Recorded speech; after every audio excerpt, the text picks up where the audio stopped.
জি, আমি ধরেছি সমস্যা আপনি বলেন। আমরা আজকে এই 4 দিন হয়েছে আমরা নকল পিতার জন্য আমরা কর্মসূচি পালন করেছি।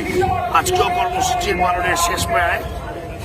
তো আমরা একটা কথাই বলতে চাই যে অনতিবিলম্বে তাকে শপথ বাক্য পাঠ করানো হোক, নতুবা আমরা ঢাকাবাসী যারা আছি অলিতে গলিতে লোক যারা এই নগরবাসী মেয়রকে ভোট দিয়ে তাদের কাঙ্ক্ষিত মেয়র তৈরি করার জন্য যে ভোট দিয়েছিল দীর্ঘদিন পরে, সেই ভোটকেও তারা কারচুপি করেছে বিগত সরকার।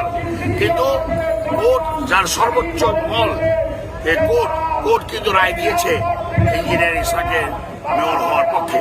কাজেই এখানে তো দ্বন্দ্বের কিছু দেখি না আমি। সর্বোচ্চ কোর্ট তাকে রায় দিয়েছে, আপনারা তাকে শপথ বাক্য পাঠ করিয়ে তার আসনে অধিষ্ঠিত করবেন। এটাই তো হলো সবচেয়ে এই নগরবাসীর চাহিদা। ন্যায্য চাহিদা থেকে আপনারা কেন আমাদেরকে বঞ্চিত করছেন, এইটুকুই আমার বলা। আমার নাম আরিফুর রহমান নাদিম, আমি ঢাকা মহানগর বিএনপির সদস্য। আমি আমার গোবিন্দ দাস আলমারিডোলা 32 নম্বর ওয়ার্ডের ছেলে, আমি স্থানীয় ছেলে। ধন্যবাদ।